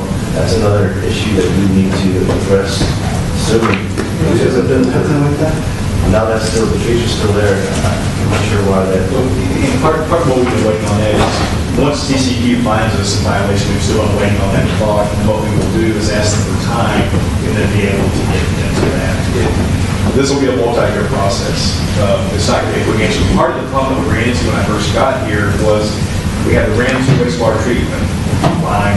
We have the wastewater plant not working, all these different issues going on, and I met with our engineer, Michael Stein, to meet with TCQ because we were concurrently trying to deal with those two things, hire staff and everything going on, and also let's throw this in there in the middle of it to get this going. Without a public works director, without a planning director, there's only so much we can do. And so what we're able to do is with TCQ is we met with the individual Mike and I did, and I can't remember what you're yet, I think, met with the individual from TCQ. What they said with the process is once they find us guilty of these violations, the next day the administrator files a letter and they will give us time to do it because these are going to be a large expense items. And so at that time, as time goes on, we're trying to segue over to that. It's just, there's so many different things right now that we've been dealing with. I guess I was hoping you would just get somebody to cut the trees down and then say, hey, look what we did. But we know what's interesting is the damn if you do, damn if you don't. You cut the trees, it's going to be an issue. You don't cut the trees, it's going to be an issue. And it's an expensive item. Yeah, but doing nothing's gonna be an issue. With this one, oddly enough, TCQ is comfortable with going slowly. Everything is, you could possibly bypass this with discharging. It would be expensive too, but we've got to get to the point where we go through that process. What concerns me more than trees is the failure of that dam, because those rails are very deep, very close to vertical in some places, so. They're not young trees. Yeah, if you take the trees out of there, you lose a lot of the ground retention that the trees offer, so. But they're feeding off the ponds. They're not going into the It's not a good soil to situation. find water. Yeah. They're like hydroponic. I'm talking about the ones On the opposite park side? of the main dam. Yeah, further back. You get up there and look at those rails, and Yeah, that they're is 5, 6 steep feet wide, and have midpoints that are 20 feet high, so. What is this rip removal? That's one of the things that was taken off, like Mr. Myers We're talked going about. over $500,000, something that should have been there that, Yes, sir. what does it do? They're the fines, I guess that grit rule Without that in place, it's within every process, and our operators have to deal with that throughout the plant. Where the exits given off, You ever seen a plant without one? I haven't. Me personally, I haven't. No, that's what I'm getting at. That's what Herb was saying, when people took this off, and what I'm saying is, they took this off knowing that this council, or the next council, is gonna have to deal with it, and they were able to pass this thing saying, look at us, what we did. Kick the can down the road. It was costing us, Herb said, I don't know, what you say, $4 million, something like that? You need to go see it and they'll show you where it's missing. Yeah, they'll show you the guys that are at the plant. Well, the frustrating thing from my perspective and Leroy's perspective, I'm sure, as you heard our financial planner say, we have really low artificially long interest rates. Well, I'd rather have that low artificial interest rate and invest in that capital improvement instead of taking it out and coming back later at a higher rate as we do it. So, I mean, that's after the fact, but. And then there's the SCADA supervisory control and data acquisition for the plant. That monitors the plant when we're not there. It sends us the alarms in case something goes down or what have you. It'll make a phone call or Is send. that a required piece of equipment? Yes, sir. And we're gonna take it off, right? That's my understanding. Another version of Boeing. Yes, ma'am. So what happens right now? You don't know. We end up coming, somebody visits the plant every day, but still, it's something that would be nice to have. Like overnight. Hard to probably we have a massive thunderstorm, right? And there's a lot of infiltration in the sanitary sewer line, and the thing might be spilling. That would be an issue. You wouldn't know it. With this, you would. Right. Again, something that was required, it was taken off and kicked down the road, knowing it would be needed. They took it out, the minute showed they voted to take those things out. Oh, I know, that's what, I agree with you there. Yeah. And they knew exactly what they were doing when they did it, as did the engineer, at the same time. I think the engineer is to blame for this. I mean, he's right, Herb, but engineer should, I wouldn't want to touch that plant if I was an engineer, knowing that it was going to come back and say, if I had mine, would you want to have your name on this? No, but they voted on this. I realize that, and we've got to deal with it, you're right. But what I'm saying is, I think they've got some legal liability, because they just closed their eyes and said, okay. I think the city's position has been clear on that for the last year. We've been seeing bits and pieces that are problems, but I believe our position is we want to get the sewer plant functional and operating, and then as part of the reconciliation of the contract, we will go back, and if there's things that we can logically argue, we should. I think we need to be careful on time, because there could be It's too long. They haven't got to work again. It's true. That might be because they haven't got all these things, parts. Yes, and this next item is where I was talking about in last week's. I'm sorry, is to help limit the inflow and infiltration when it gets into the plant. We talked about storm events, or when we get big rains. We do notice an influx in our flow at the plant, as opposed to like this past few months where it hasn't had any rain. Well, if we have big rains, the plant receives higher amounts of flow. And that's a big indication that we have ionine, which is inflow and infiltration. One of your predecessors blamed the non-locking manholes. Every manhole in the city has got two holes that are inch and a quarter diameter in the top of the manhole. And many of those sit underwater, very heavy. Very low. And that's a good point. I mean, that's So, very low. rubber stoppers would be a big step in the right direction. Probably very good investment. And in this, I guess, budget, we're going to want to try and televise and clean the lines, televise to assess the system. What I mentioned last week too, in parallel with the streets projects. Capital outlay, some of the costs that we were talking about, the for what we mentioned a few minutes ago, the grit removal, spillway costs, and then renewal and replacement program is what I'm talking about on the sewer side, the collection, sanitary sewer collection system. Those are just estimates that I'm thinking, I don't know what we're going to find. It may be more, it may be less, but for this coming year, we find things that we can fix. I put $150,000 there for that cost. And again, this is just a proposal. I'll know more, we'll know more as we get into the actual program itself. On the closed circuit TV, how many cameras are you talking about monitoring? Well, I'm going to sub that out. Yeah, we don't have the equipment. That's just one of those pieces of equipment to over $300,000. Then we would have to get somebody trained to certify, which is not a bad idea, but I think we're the city's small enough that might not be a big investment at this time. Maybe down the line. How often do you need that? How often do you need that? Not to televise. Just a few times a year? Yes, sir. And you can lease that, right? Yes.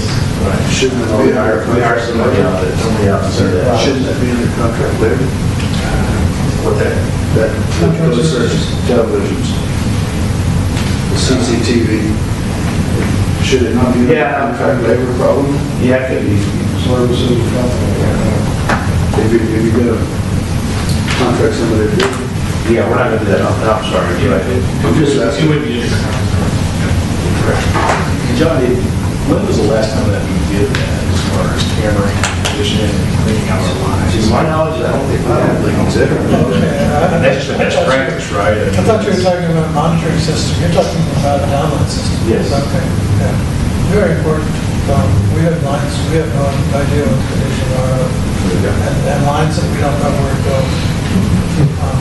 And then be verifying the line size, line types.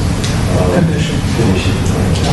That would help with mapping also, making sure, okay. Yeah, and you'll see, I'm going to have some mapping costs. I'm sure you're aware of customers who would really like to be hooked up at the end of Portland Street, that really is, and I'm sure they will like that.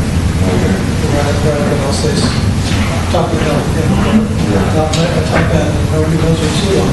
If there is one. Yeah, this will help. Yes, absolutely.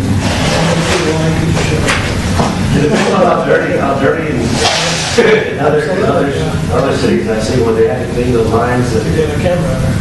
3 or 4 times before they could even get a camera in there.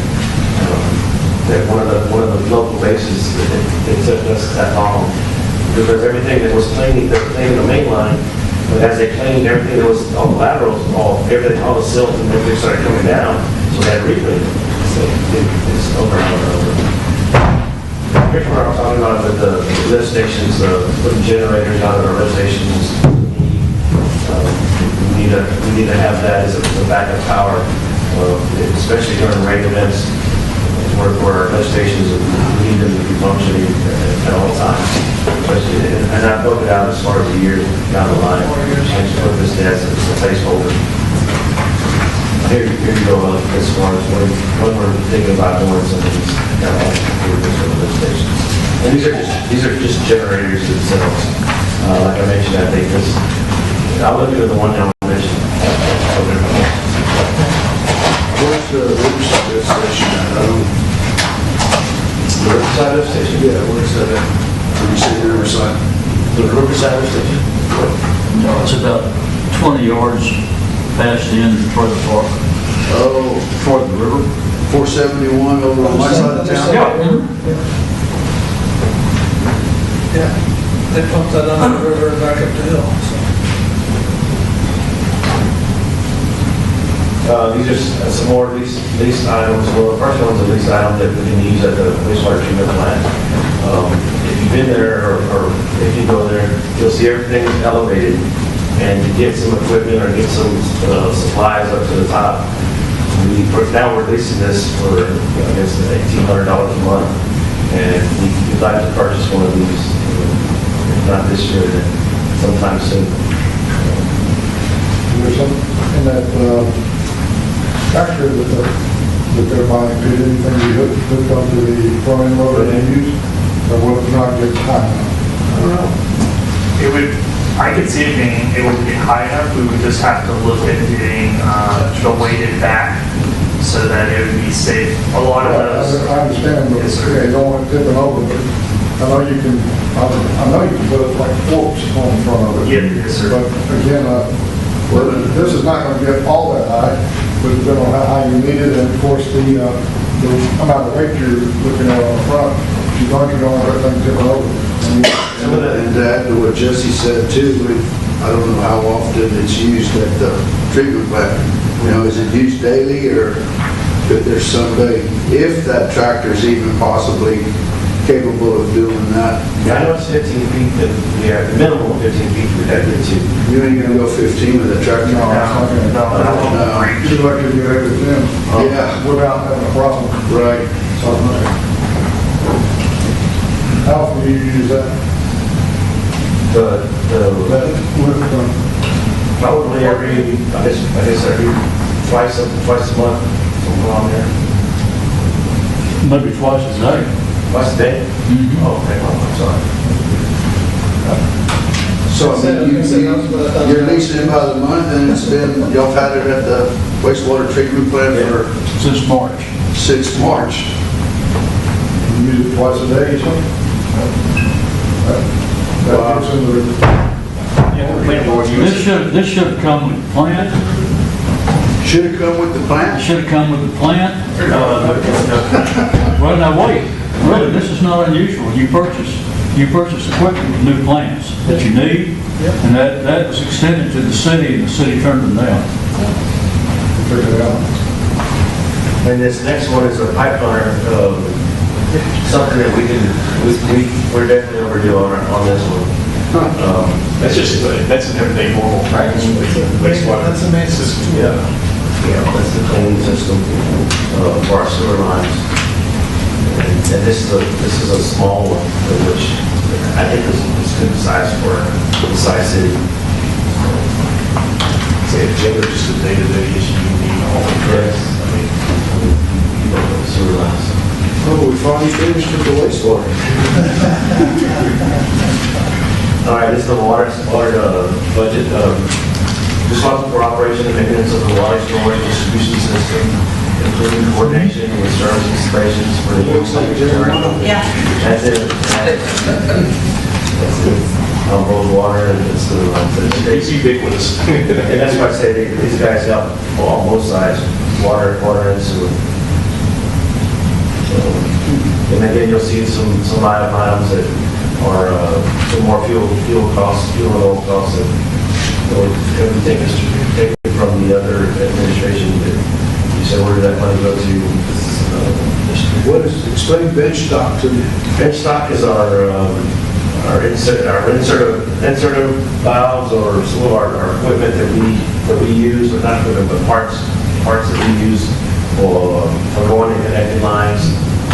Notice our trending was higher this year than it had been. So Would the term inventory be? Yep. Okay. Because I didn't know that word either until I had to ask, what is bench stock? That's somebody else's term. The parts you need to have on hand. Yeah. When something breaks, so you don't have to go to San Antonio and have That's to exactly order. right. So they're out of it for 2 weeks. Right, in the middle of the night, I mean, you have The parts. Some of them are disposable.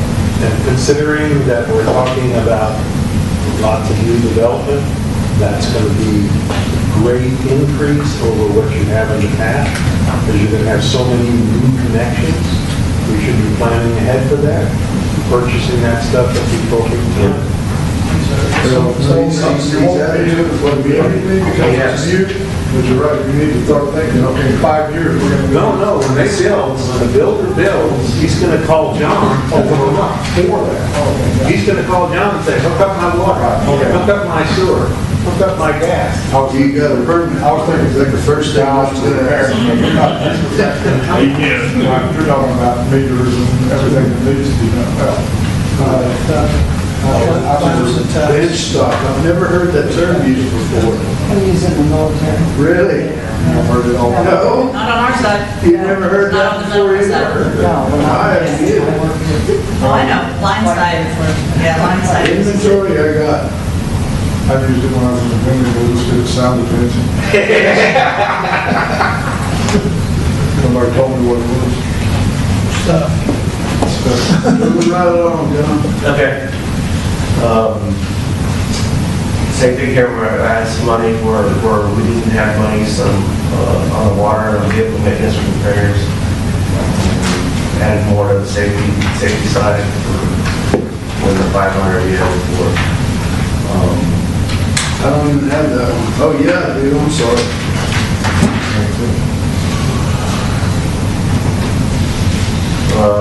As we mentioned, we've been talking for a while, so the Highway 90 east side of the town is water. And we're talking about adding additional storage and larger pumps, larger lines, isolation valves.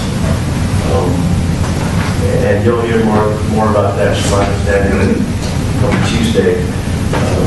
I want to say that Russell might have, or Respect might have a presentation or some talk a little bit about. As far as what? Water. I would think that would be way up on the list with Don Maxwell trying to open up. Well, Maxwell, I'm not sure if you guys, Mr. Maxwell and the dealership have received a temporary CO today, so they are actually ready to September 3rd. September 3rd is what they're supposed to Yes, that helped the other inventory starts rocking and rolling. So that's actually a positive event for do today. Do they have adequate water? I understand they do, the COs. They have, their suppression and different things that they take care of. Their issue is with electric right now, and that's why it's a temporary certificate. Well, that's not us. No, sir, that is not us. Yes, sir. So we're no problem. The one thing I had on here is a placeholder as well, is on the next slide, is the replacement of well one. And I have that on there is on the west side of the city, is to have another source for water. Do you have a place in mind? No, sir, I do not. Is that going to be something that the engineers are going to look at during the looping study to tell us the smartest place? Right, and then maybe they come up with a plan that we might not need a well. I don't know, I want to hear what their thoughts are on something like that. But I just have this as a placeholder that citizens know we are going to try and do something.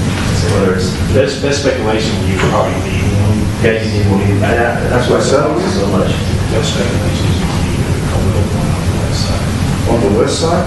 Well, we're looking, I'm working with Clay and Edward Doctor's already. And we just got a list of the wells we have, but there's no accompanying permits or transfers or any of that stuff that should have been. Plus, the flows are much higher than what we're getting. So John mentioned maybe it's the pumps or things like that. So we've got lots of options now that we know what we have. But they don't even have permitting, what they're permitted for. Like it's municipal irrigation or anything. But we'll work that out. We just got them last week, actually. No. Maybe 2 days ago. I haven't Yes. forward for a minute. We talked about earlier, or y'all were talking about smart meters options. For water and electric, that's something that we want to get to a point where we have smart meters and we utilize those, limit some of the, time that it takes for us to get metered read, get them in here, get them to our processing for payments. There's a little bit of personnel and billability offset in that. I mean, we're going to not be paying somebody to walk the streets and read the meters. We're also going to get more accurate and more timely data. So, But the one thing is meters never speed up once they're implemented. And what they were talking about is, in my transmittal message with the proposed budget, is recommended to do an investigation of the smart meters. And what John and I, and the mayor, I was discussing with her, what I've done in other cities, what we normally do is, whether it's Badger meter or whoever, you have them come in and analyze your system, this is what you need. And what they can show, this is the cost. They can provide financing options, and this is what the money that you're going to save. That helps retire the capital investment amortized over this. the other thing, those meters speed up, so you also have more revenue for operations going on. Because you're getting more accurate. Yes, sir. It's actually, people get really scared with it, because this will be a huge capital cost. And people see that cost like, oh goodness, well, it's actually a self-amortization process with it. The meters get worse as they get older. Well, the other thing is customer service. You know, if Jesse wants to know if he's got a water leak, you know, we can look up, well, 2 o'clock, where you running your water, and you just know, well, there you go. You've got an inside leak. There's a lot of things that you can do that really help.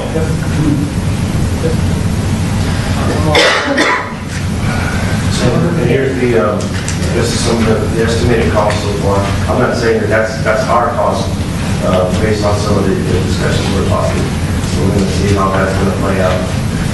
But I have that as a placeholder for, just for the next few months on what happens within that east part of We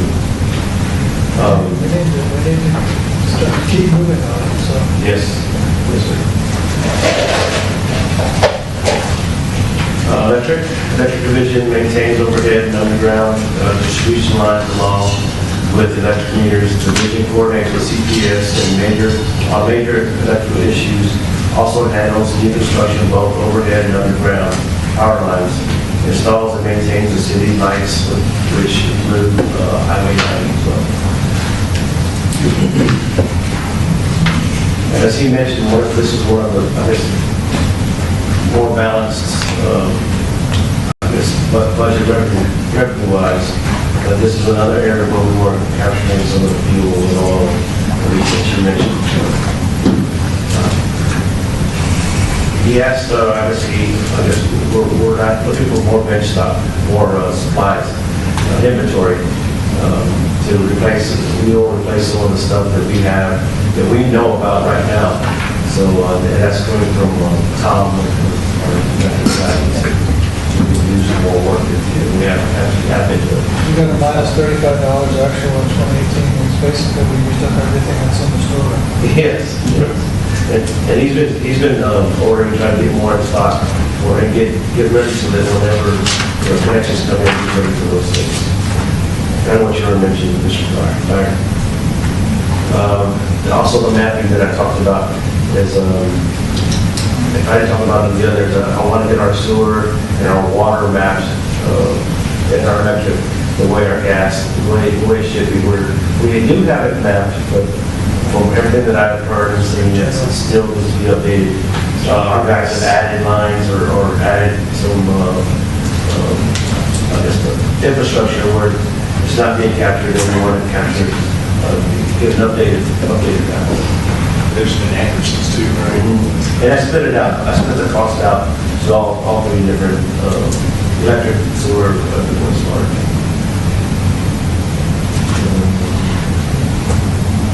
You have another question? Some of that is some stuff that we have to outsource, like the outside service, contract labor. Tom was talking, there's some areas that we don't have the personnel or the equipment to do some of that work, and there's some areas that, no, I take that back, that 165,000 is for them to come and do an analysis on our system. And outside the third party, company can do analysis on it. That's the first line item here. Those others, you see there they were on the 5-year plan that I saw on the electric side, and we can talk about that more. Tree trimming is a big one. We talked about that earlier today. River Bluff is supposed to be the priority the past few years. According to your next slide, it's not going to make it to 2024. My house is one that always loses electricity every year because I'm connected up there. Our power is awful. Okay. And so putting us down to 2024, We had a different assessment. Did you see the assessment? yeah, I heard about the No, assessment. did you see it? No, I have not seen it. Because it showed that it doesn't need a complete overhaul. Well, I can tell you where, my side of River Trail connects to that transformer at the very entrance. Transformers are the issue. Well, whatever the issue, it needs to be corrected. Because here I'm borrowing my neighbor's generator to survive 112 degrees outside, as well as everybody else or You people. reported that? Yes, I did. I never got it when I was council. I called into the, John. I called into the tower outage and everything. And I mean, I got neighbors with little kids and babies and everything. That 2024 is not going to cut it. We might want to look at doing it in phases. Looking at the most critical things, because we got ground transformers that are halfway sunk into the ground. Disappeared. Yeah, that ain't going to cut it. I can tell you that right now. No, I was just gonna say on the opposite side of that coin, I've never understood why they always, or why the former mayor always said we had electrical problems I know. over there. And Sandy told me they already did phase one at River Bluff. No. River Bluff's problem mainly is the fact that it's on the side of a hill that's full of flint rock. And I don't think any of them direct vary lines were ever insulated with sand or anything. That's an entire hillside, the entire subdivision is built on unregulated landfill. That as well, yes. And I mean, the transformer for last summer, it went out, but also the line that connected the transformer to going to the homes, that was bad. They had to put a cable across the road to get us power. As far as y'all needing a whole total overhaul, I can't answer that question, but if, you know, somebody else can answer that question, I'm sure, but. I'm gonna rush you. But Mayor Kelly wanted us, River Bluff, to support a bond. Just us. That's what he said, the only thing that we could. There's a big lesson to be learned here, because we obviously, when we built River Bluff, we didn't follow established procedures. There were- We didn't 20 years meet ago, yeah. code. There were no codes. We took shortcuts, and now we're getting ready to do an equally big project, and we need to make sure we don't relive the same Correct. thing.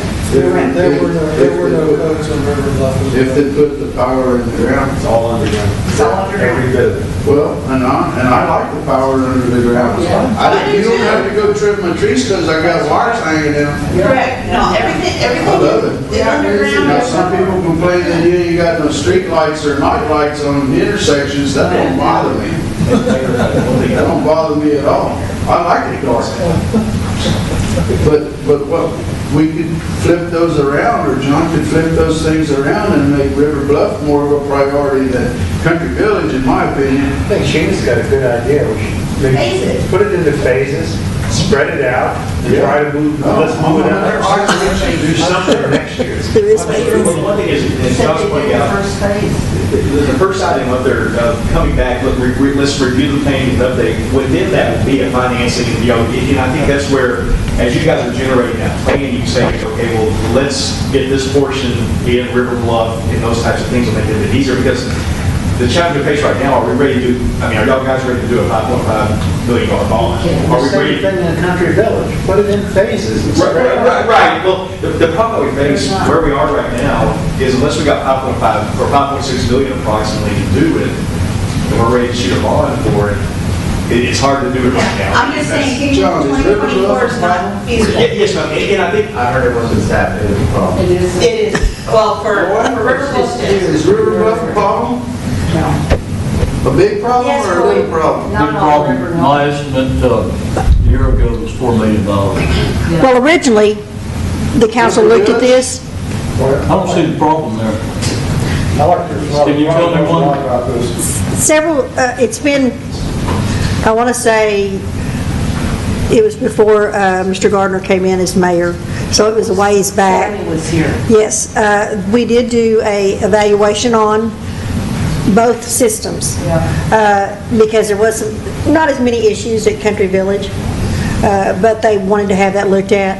And they did do what they call the first phase over at River Bluff, because it basically was changed out transformers, because there was some that was shorting out and wasn't quite, they were old.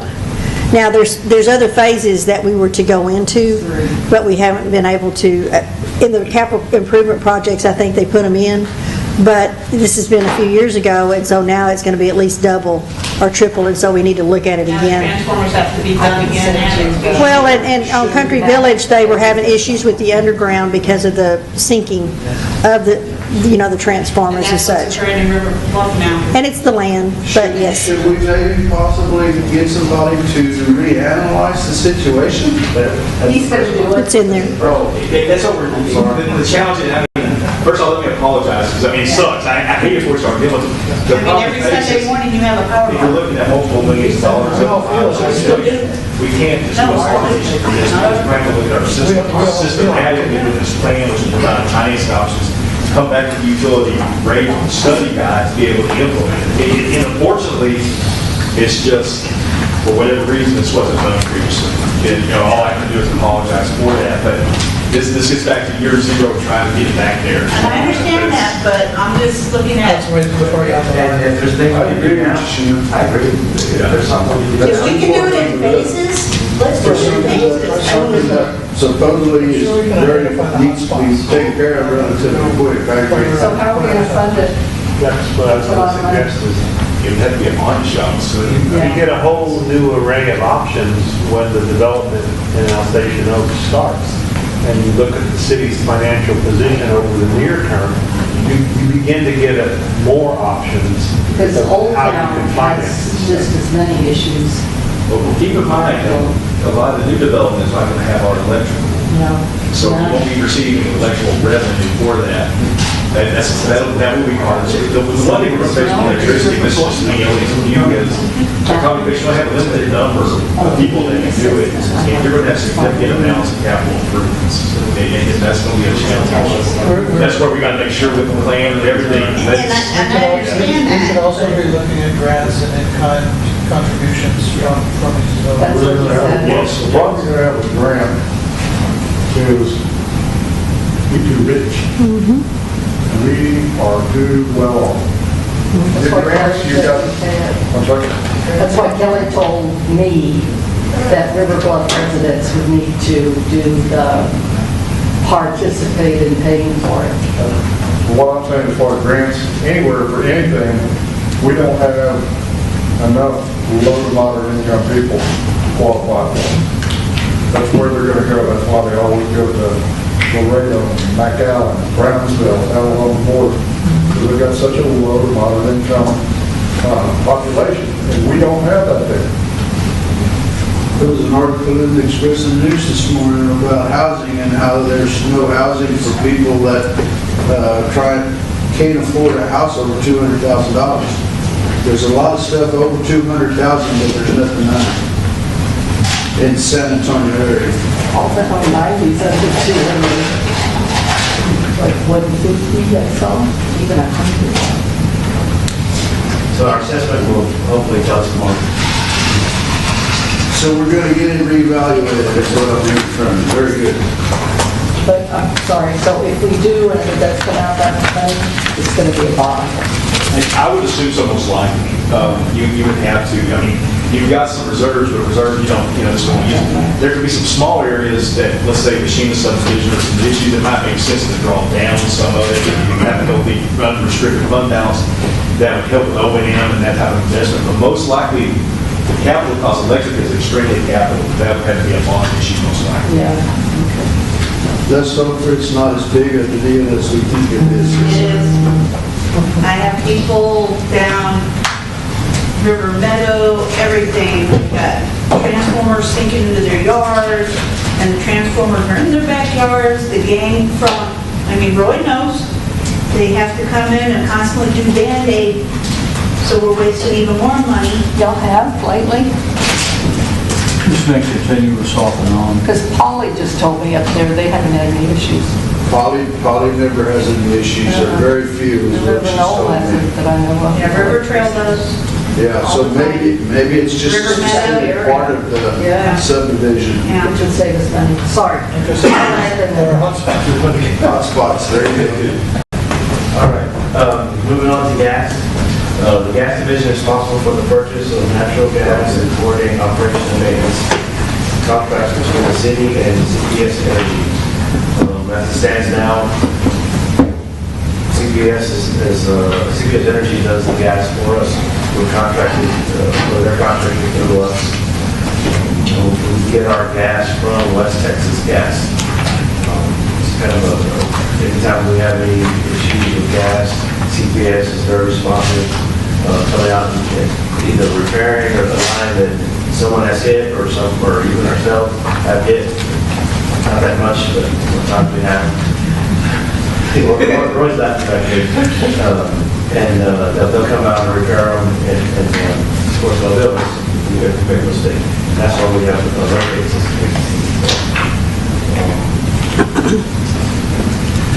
There's our fees, we didn't have it last year, but this past year, we had to pay fees to the railroad commission, so we added some monies in there.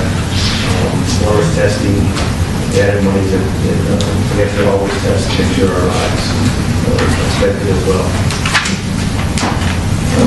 This was something that we've talked about, I guess, internally, with our waste management folks. Talk about, they do a good job, but there's times when we have to coordinate better with our customers, our citizens themselves. And I believe the mayor wants to have them come in and give a presentation of what they offer and maybe even go into a different type of trash can that goes to the residents and picks it up and dumps it, put in, y'all may have seen them, where it goes to other, side car. Well, the one thing, John, that, you presented on Friday about the streets, the one thing that the mayor, Leroy, John and I were, I just wanted to know where you. No, I never know. But we met recently with the waste management individual is looking at a sidecar apparatus where there's two positives. One, it makes the city a lot cleaner, get trash sacks and different things out there. There's a uniform sidecar there. The other thing is you have less heavy apparatus on your streets depreciating. And so what will be coming in the near future, I believe, will be a presentation of what they have up and begin to review the contracts and different things, providing you guys those options. There was a bunch. I have a question on garbage.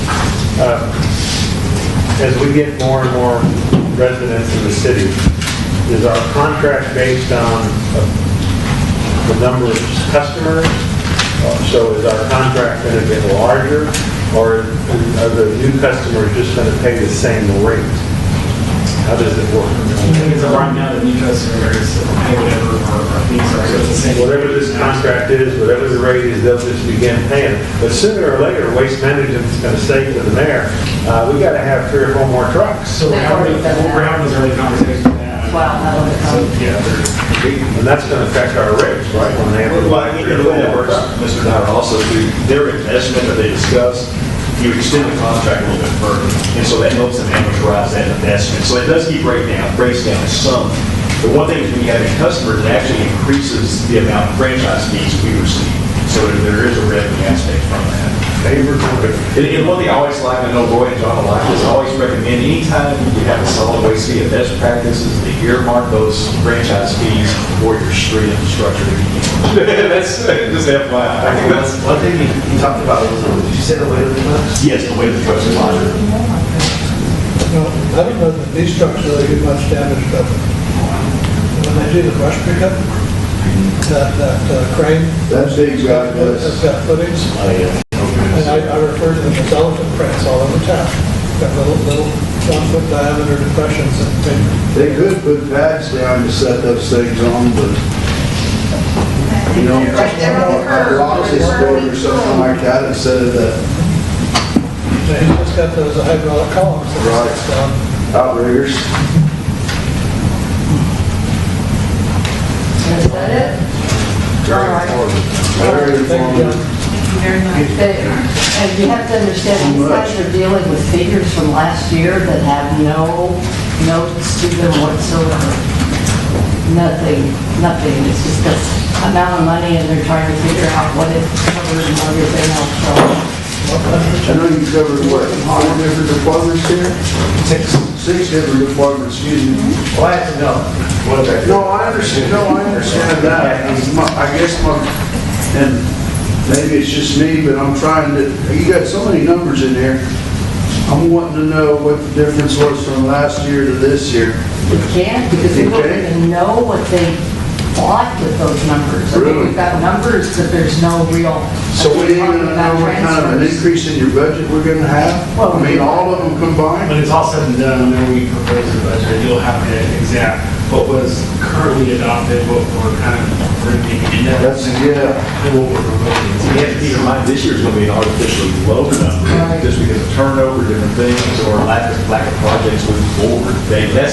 That's the biggest challenge, it's not even just costing out correctly, or the transfers and different things. And when I say it's year zero, I'm not joking. Yeah. And it was, That's the biggest problem. and it was last year too, because we lost all those positions. So, scary. But anyway, thank you guys. Let the record show that we had a meeting on Saturday. What time are we adjourning? Saturday night, we're going to discuss. No, we're not adjourning at 9:30, we're adjourning at, Well, I'll be telling you about the meeting first. oh, I'm sorry. It's at 9. We're going to full 9:30.